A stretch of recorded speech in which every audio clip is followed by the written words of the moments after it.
7 सीटों पर कांग्रेस के संभावित उम्मीदवार दौसा से डीसी बैरवा संभावित उम्मीदवार, झुंझुनू से अमित ओला संभावित उम्मीदवार, रामगढ़ से आरएन जुबैर खान संभावित उम्मीदवार, देवली उनियारा से कस्तूरी चंद संभावित उम्मीदवार, सलूंबर से रघुवीर सिंह मीणा रेशमा मीणा का नाम, खींवसर से दुर्ग सिंह, बिंदु चौधरी सवाई सिंह का नाम, 84 से महेश रौत और पोपट खोखरिया का नाम। कांग्रेस उम्मीदवारों की ऑफिशियल सूची का फिलहाल इंतजार किया जा रहा है। 25 अक्टूबर दोपहर 3 बजे तक नामांकन का समय है। उससे पहले ये नाम आने जरूरी हैं और कांग्रेस इसी पर अभी मंथन लगातार कर रही है। 7 सीटों के लेकर ये ग्राफिक्स एक्सप्लेन करते हैं आपको। आइए बिल्कुल देखिए, ये 13 नवंबर को उपचुनाव होने हैं। ये एक पहली झुंझुनू पे है, दौसा पे है, देवली उनियारा में है, 84 में, खींवसर पे है, सलूंबर पे, रामगढ़ पे। ग्राफिक्स आप देख रहे हैं, 7 सीटों को हमने ग्राफिक्स के जरिए आपको बताया हुआ है। 13 नवंबर को उपचुनाव होना है। तारीख आप देख लीजिए, किन किन सीटों पर उपचुनाव होना है। राजस्थान का नक्शा है, राजस्थान के नक्शे में एक एक पॉइंट आप देख रहे हैं, किस किस जगहों पर किन किन सीटों पर चुनाव होने हैं। 7 सीटों पर। वैसे खबर यह है कि कांग्रेस कब उम्मीदवार घोषित करेगी और कांग्रेस की अभी लिस्ट में कौन कौन से नाम है, यह खबर हम आपको बता रहे हैं। लेकिन इन खबरों पर यह भी साथ ही साथ जानकारी देना जरूरी है कि इन सीटों पर चुनाव है, जैसा कि आप लगातार बड़े अरसे से समझते ही हैं कि इन 7 सीटों पर चुनाव है। बाड़मेर से बड़ी खबर आपको बताते हैं, जहां पर पूर्व मंत्री हेमाराम चौधरी का धरना अभी भी जारी है। तीसरे दिन भी कलेक्ट्रेट के सामने धरना प्रदर्शन किया गया। मौखावा खुर्द पंचायत में स्वीकृत काम शुरू करवाने की मांग कर रहे हैं। कांग्रेस के वरिष्ठ नेता हेमाराम चौधरी के समर्थन में उतरे सचिन पायलट, हरीश चौधरी ने प्रशासन को चेताया है। कल जिला कलेक्टर के साथ वार्ता में आश्वासन मिला था। तो बाड़मेर से बड़ी खबर है, पूर्व मंत्री हेमाराम चौधरी ने धरना जो दिया था वो अभी भी जारी है और तीसरे दिन भी कलेक्ट्रेट के सामने धरना प्रदर्शन किया जा रहा है। मुखावा खुर्द पंचायत में स्वीकृत काम शुरू करवाने की मांग कर रहे हैं। कांग्रेस के वरिष्ठ नेता हेमाराम चौधरी के समर्थन में उतरे हैं। कौन उतरे हैं? सचिन पायलट उतरे हैं, हरीश चौधरी उतरे हैं और प्रशासन को उन्होंने चेताया है। कल जिला कलेक्टर के साथ वार्ता में आश्वासन मिला था। बाड़मेर से एक और बड़ी खबर आपको बता दिया, पूर्व मंत्री हेमाराम चौधरी के धरने को लेकर ये जो आपको खबर बताई, इसके अलावा अजमेर की भी खबर आपको बताते हैं। अजमेर में खबर यह है कि अजमेर नगर निगम के बाद अब अजमेर विकास प्राधिकरण भी एक्शन मोड में नजर आ रहा है। लगातार शहर में बिगड़ते हालातों को ध्यान में रखते हुए अलग अलग स्थान पर सीजिंग के साथ ही अतिक्रमण हटाने की कार्रवाई शुरू की गई है। अजमेर के गौरव पथ पर बधीर विधायक से रीजनल चौपाटी तक आना, सागर की जद में आने वाले रेस्टोरेंट, दुकान और अन्य संस्थानों पर सीजिंग की कार्रवाई की जा रही है। इस दौरान 3 थानों की पुलिस के साथ ही भारी संख्या में पुलिस जाब्ता भी तैनात रहा, जहां कई दुकानदारों ने इस कार्रवाई का विरोध भी किया है। अजमेर विकास प्राधिकरण की टीम आज सुबह यहां पहुंची और बिना भू रूपांतरण और नियम विरुद्ध बिना इजाजत की दुकानें संचालित करने, रेस्टोरेंट खोलने और अन्य संस्थाओं को चलाने पर इस कार्रवाई को अंजाम दिया गया है। इस दौरान करीब 38 दुकानों पर कार्रवाई की गई है और अन्य उन्हें नोटिस जारी किए गए हैं, जिनके जवाब नहीं मिलने पर आज इस कार्रवाई को अंजाम दिया गया। बिना परमिशन के जो भी व्यावसायिक गतिविधियां हो रही है, उनको सीजिंग की कार्रवाई आज अजमेर विकास प्राधिकरण के द्वारा की गई है। तो इनके जो भी जवाब इस सीजिंग की कार्रवाई के बाद में मिलेंगे, जिन भी जो भी प्रतिष्ठान है, जो भी व्यावसायिक गतिविधियां हैं, तो उनके परीक्षण करके नियमानुसार आवश्यक कार्रवाई की जाएगी। फिलहाल इनको नोटिस दिया गया था पहले और उसके जवाब में इनकी तरफ से, ज़्यादातर की तरफ से, कोई 1-2 लोगों ने जवाब दिए होंगे, ज़्यादातर की तरफ से कोई जवाब प्राप्त नहीं हुए। तो इस कार्रवाई का आधार यही है कि बिना परमिशन के, बिना स्वीकृति के और बिना भू रूपांतरण करवाए, बिना भू उपयोग के ये लोग व्यवसायिक गतिविधियों का संचालन कर रहे हैं। इसीलिए ये जो भी प्रतिष्ठान है, जो भी व्यवसायिक गतिविधियां हैं, इनको सीजिंग की कार्रवाई अजमेर विकास प्राधिकरण की तरफ से की गई। सीकर के फतेहपुर कस्बे में सीवरेज चैम्बर की सफाई कर रहे 3 मजदूरों की मौत के मामले में देर रात वाल्मीकि समाज के लोगों के साथ प्रशासन की सहमति बन गई है। इसके बाद धरना समाप्त हो गया और आज तीनों के शवों का पोस्टमार्टम कराया जाएगा। अतिरिक्त जिला कलेक्टर रतन कुमार स्वामी के साथ लंबी वार्ता के बाद विभिन्न मांगों पर सहमति बनी है, जिसमें तय किया गया कि तीनों के परिजनों को L&T कंपनी की तरफ से 31 लाख का मुआवजा दिया जाएगा। एडीएम के नेतृत्व में प्रशासन और आंदोलनकारियों के बीच 3 दौर की वार्ता के बाद रात करीब 12 बजे समझौता हुआ। प्रत्येक मृतक के परिजन को खाते में तुरंत 10-10 लाख की मुआवजा राशि जमा कराई जाएगी। आवश्यक कागजी कार्रवाई के बाद 20-20 लाख रुपए की सहायता दी जाएगी। तीनों के परिजनों को 1-1 लाख रुपए दाह संस्कार के दिए जाएंगे। नियमानुसार सरकारी सुविधाओं का लाभ दिया जाएगा।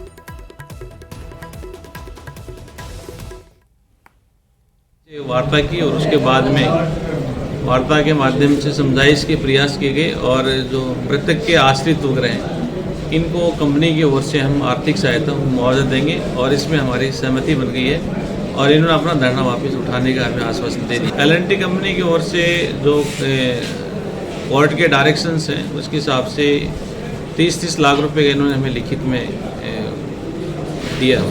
इसके लिए हम सक्षम स्तर पे पहले इसकी हम जांच करवाएंगे और इसमें किस तरह से इनकी तकनीकी खामियां रही, उसके बाद सक्षम स्तर पे हम लिख के और नियमानुसार कार्रवाई अमल में लाई जाएगी। हिंडौन सिटी शहर में बारिश के दौरान पानी निकासी के लिए तोड़ी गई पुलिया का निर्माण नहीं होने से लोग परेशान हो रहे हैं। स्थानीय निवासियों ने बताया कि पानी की निकासी के लिए दुब्बे पाड़ा की पुलिया तोड़ दी गई थी। 2 महीने बीतने के बाद भी पुलिया की मरम्मत नहीं कराई गई है। वहीं प्रशासन ने आश्वासन दिया था कि इसे जल्द ही बना दिया जाएगा, लेकिन प्रशासनिक उदासीनता के चलते अभी तक पुलिया का निर्माण नहीं कराया गया है, जिससे दुब्बे पाड़ा, कोली पाड़ा, खटीक पाड़ा, पाठक पाड़ा, बड़ी खवाखर, चौबे पाड़ा, दांतरा पाड़ा से संपर्क टूट गया है। आमजन को आवागमन में परेशानी हो रही है। इसे लेकर लोगों ने उप जिला कलेक्टर को ज्ञापन भी सौंपा है। और विधायक भी आ चुके हैं और क्या है, काफ़ी लोग, नेता लोग आए, लेकिन सब इसको देख चुके हैं साबिल, लेकिन आश्वासन देख के चले जाते हैं, लेकिन इसकी कोई सुधार बिल्कुल नहीं हो रही है। ये चाहता हूँ, ये जो कुएं खुद रहे हैं ना नाले पे, ये गलत खुदा दिए हैं। इसमें क्या है कि कई बार तो 4-5 लाश गिर चुकी हैं और 2 पशु गिर चुके हैं। अभी परसों परले दिन एक आदमी और गिर गया है, जो रात में पब्लिक ने उसको बचा दिया है।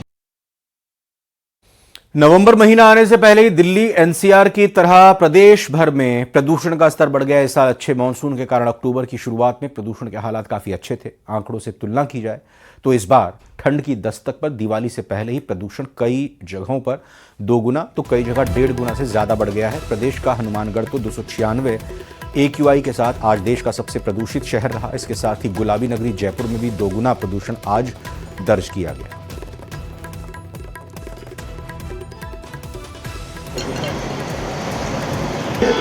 इमामबाड़े से लक्ष्य लाते हैं तो उसमें हालांकि डिटेल में पूरा वहाँ से बोर्ड से स्टार्ट किया तो लगाया बोर्ड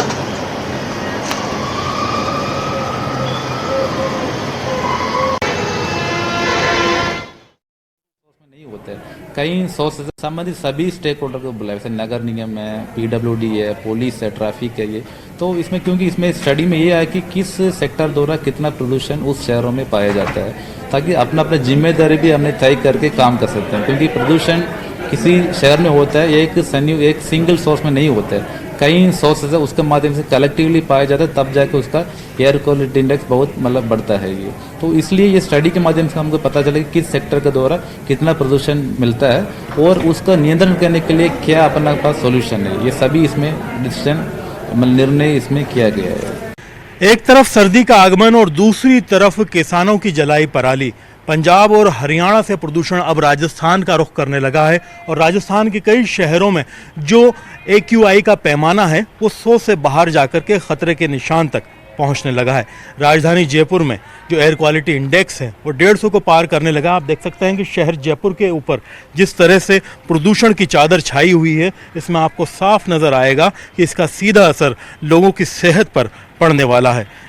जब सर्दी की शुरुआत होती है तो ऐसे मौसम में प्रदूषण में इजाफा होता है। यहाँ पर फॉग और जो स्मोक होता है दोनों मिलकर के यहाँ पर स्मोग का निर्माण करते हैं और धुएं से और कोहरे से ये जो प्रदूषण है और बढ़ता चला जाता है। जिस तरह से लगातार इसमें परालियाँ जलाई जा रही हैं उत्तरी भारत में, चाहे हरियाणा की बात करें, पंजाब की बात करें, दिल्ली की बात करें, उन इलाकों से प्रदूषण की ये जो तमाम हवाएँ हैं जब राजस्थान का रुख कर रही हैं तो राजस्थान में पंजाब हरियाणा से सटे राज्यों के साथ में राजधानी जयपुर तक प्रदूषण का असर अब देखने को मिल रहा है। जैसे जैसे सर्दी में इजाफा होगा, नवंबर क्रॉस होगा, उसके बाद में प्रदूषण में और इजाफा होगा। इन हालात के अंदर जो प्रदूषण नियंत्रण बोर्ड है और तमाम जिम्मेदार हैं, स्वास्थ्य विभाग है, वो ये चेतावनी देते हैं कि जो रेस्पिरेटरी सिस्टम से संबंधित बीमारियों से जूझ रहे हैं, गर्भवती महिलाएं हैं, बुजुर्ग हैं, हार्ट डिजीज़ से जूझ रहे हैं, पोस्ट कोविड के पेशेंट हैं, उन तमाम लोगों को एहतियात बरतना चाहिए, इंडोर एक्टिविटी करनी चाहिए। क्योंकि ये जो पॉल्यूशन है इसमें कई ऐसी गंभीर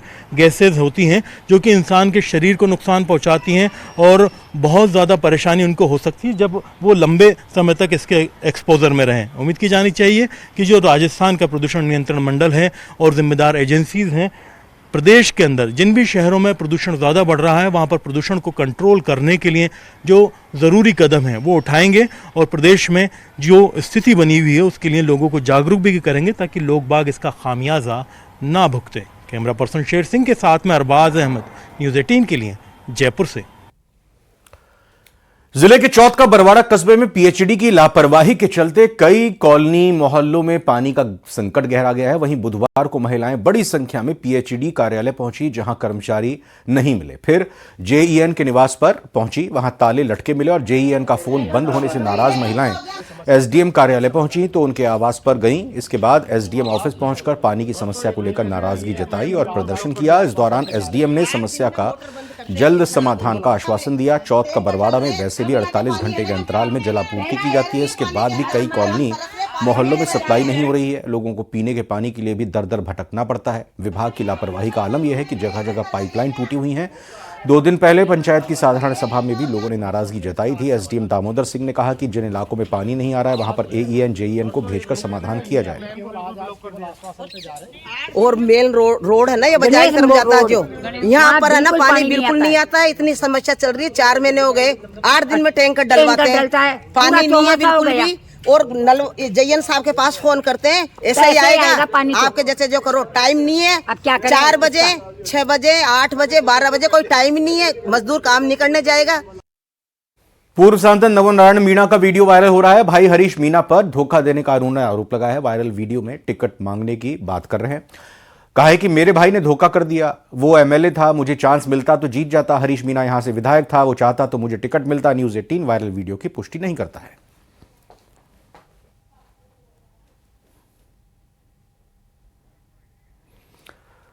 तो आपको खबर बता रहे हैं, पूर्व सांसद नवोनारायण मीणा के एक वायरल वीडियो से जुड़ी हुई भाई हरीश मीणा पर धोखा देने का आरोप लगा रहे हैं। वायरल वीडियो में टिकट मांगने की बात कर रहे हैं।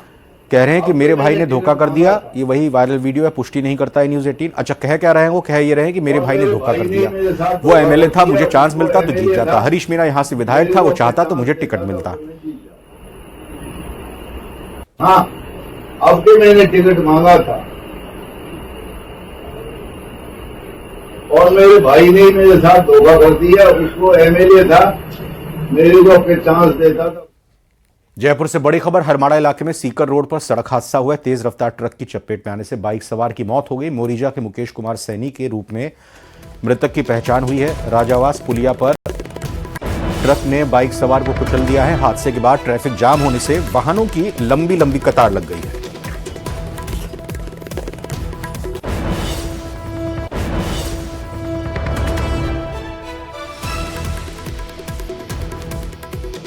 महाराष्ट्र राजस्थान बुलेटिन में फिलहाल इतना ही। आप बने रहिए न्यूज़ 18 राजस्थान के साथ। आगे देखिए स्पेशल रिपोर्ट।